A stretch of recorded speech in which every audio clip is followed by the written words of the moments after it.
Assalamu alaikum to all of you. My name is Nita and my presentation topic is Pre-Raphaelite Brotherhood Movement. Background. Pre means before and Raphaelite is taken from the word Raphael, who was very famous painter in 16th century. Before Raphael period, the poetry and paintings were simple, realistic and related to nature. Industrialization. The industrialization was increasing during and after Raphael period and the poetry and painting become realistic and artificial. According to them means according to pre-Raphaelites, the poetry and painting should be based on realistic and related to nature. The pre-Raphaelite movement was counter cultural movement that aimed to reform Victorian art and writings. The movement had a significant influence on development of British art and literature during the 19th century. Key elements of background. Rejecting academic norms. The Pre-Raphaelite Brotherhood rejected the academic standards of the Royal Academy and promoting a more naturalistic approach to art. They believed that art had lost its sincerity and connection to nature. Medieval inspiration. Medieval inspiration influenced by medieval art and literature, the Pre-Raphaelite infused their works with rich symbolism, detailed landscape, and a focus on narrative elements from myth, legends, and literature. Number third, attention to detail. Pre-Raphaelite art was characterized by meticulous attention to detail, vibrant color, and rejection of the hasty techniques associated with contemporary academic art. Brotherhood principle. The founding member considered themselves a close knit brotherhood dedicated to artistic ideals. They wrote manifestos, their principle emphasizing truth to nature, genuine expression, and the rejection of conventional artistic norms. Impact on others. The Pre-Raphaelite movement extended beyond paintings, influencing literature and decorative art. Evaluation, evolution, and legacy. Evolution and legacy. The movement evolved over time, with some members pursuing individual styles. Despite internal differences, the Pre-Raphaelite legacy persisted, influencing subsequent art movement and contributing to the broader shift towards artistic freedom and expression. Social conditions. Social conditions of Pre-Raphaelite Brotherhood movement. Social conditions. Number first, industrialization. The 19th century was marked by rapid industrialization in England. Factories and urban centers grew and leading to significant changes in a way that people lived and worked. This transformation had both positive and negative effects, including improved living standard for some but poor conditions for many workers. Number second, social inequality. The gap between wealthy and the working class widened during this period. The Pre-Raphaelites, like many other artists and intellectuals of the time, were often critical of the social injustices and disparities they observed. Victorian morality. The Victorian era was characterized by a strict moral code and societal norms. The Pre-Raphaelites often challenged these conventions in their art, which sometimes featured theme of sensuality and non-conformity. The role of women. The role of women and their status in society were subjected of discussions and reform during the 19th century. The Pre-Raphaelites often depicted women in their art, sometimes with a focus on their emotional and intellectual depth. Political conditions. The number first, Chartism. The early years of the Pre-Raphaelite Brotherhood coincided with the Chartist movement, a working class political movement that sought to expand voting rights and improve the conditions of the working class. While the Pre-Raphaelite Brotherhood was not directly involved in Chartism, they sympathized with the movement's goal. Number second, art and social commentary.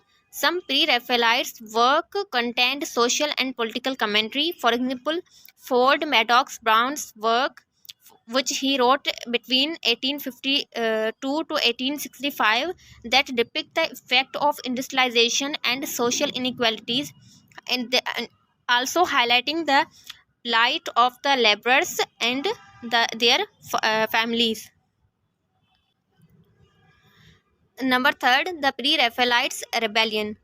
In many ways, the formation of the Pre-Raphaelite Brotherhood can be seen as a rebellion against the art of the establishment and the conventional norm of their time that was the more sincere and true to nature.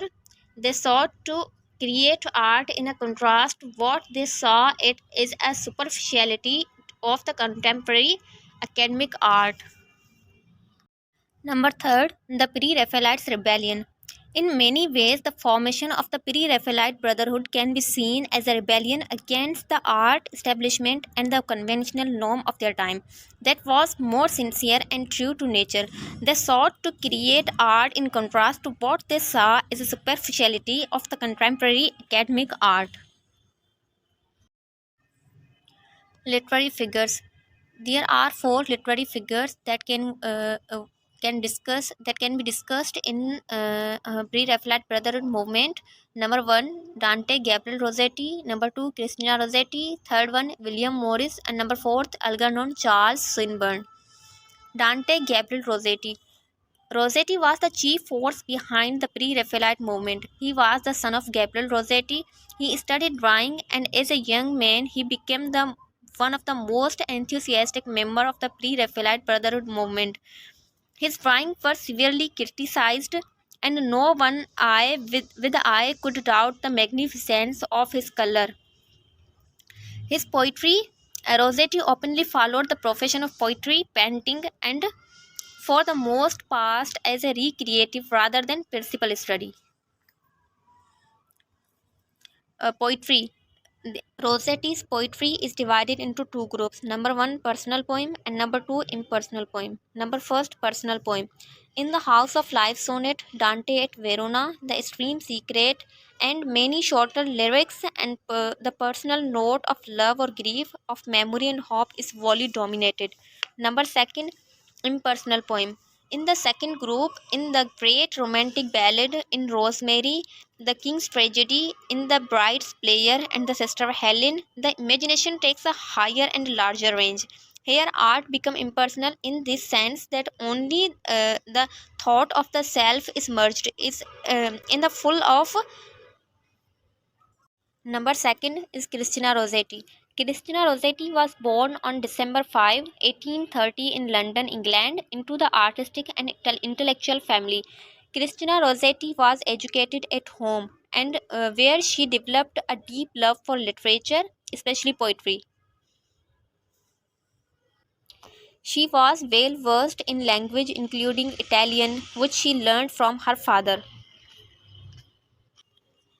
His early works were influenced by the Romantic poet.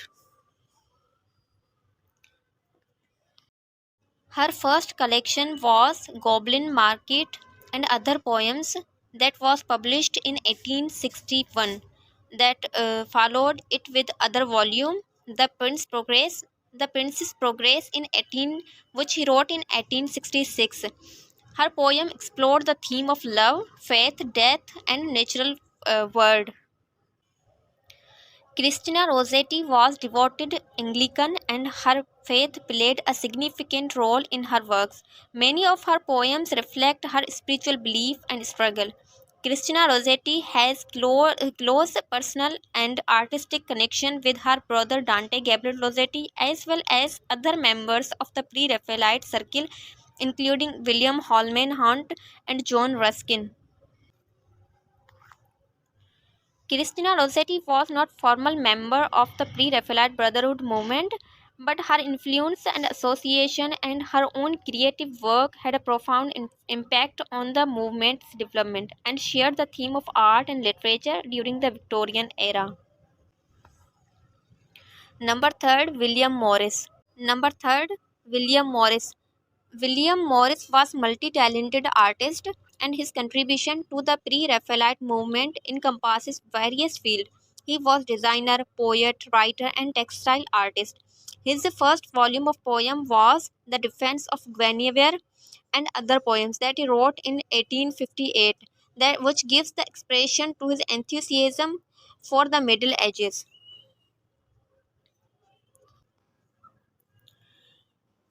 His object of writing was to revive the true Gothic spirit, and these poems interpreted the adore and mysterious of the Middle Ages which the Victorian had forgotten. Morris' ideas were aligned with the Pre-Raphaelite that emphasize on nature, medieval theme, and detailed colorful work.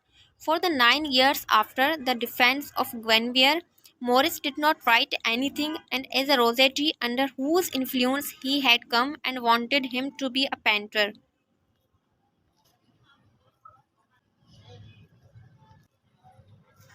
The Life and Death of Johnson is the first of the long narrative poem which form of the bulk of his contribution to literature.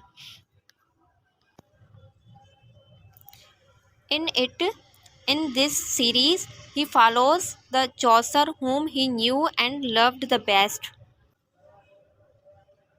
Between 1868 to 1870, he published the greatest collection of his stories with the name Early Paradise, and there are two parts of the Early Paradise. These stories, which are in the medieval setting and are written in easy and simple style. In the later part of Early Paradise, that there is an indication of the changes in the Morris interest and methods. His poems have a humorous and musical flow, and the variety and suppleness of which recall it ones of the style of Chaucer and Spenser. His poetry is the result of reaction of the wounded sensibility against the sordidness and ugliness of the real world. The fourth one is Algernon Charles Swinburne. He belongs to the later style of the movement. He was musician rather than painter. His association with them was personal rather than literary. Swinburne's poetry Swinburne's poetry lack of frame contours and a sure outline of the poetry of Rossetti and Morris, but it has a sonority of the rhyme which links the verses together.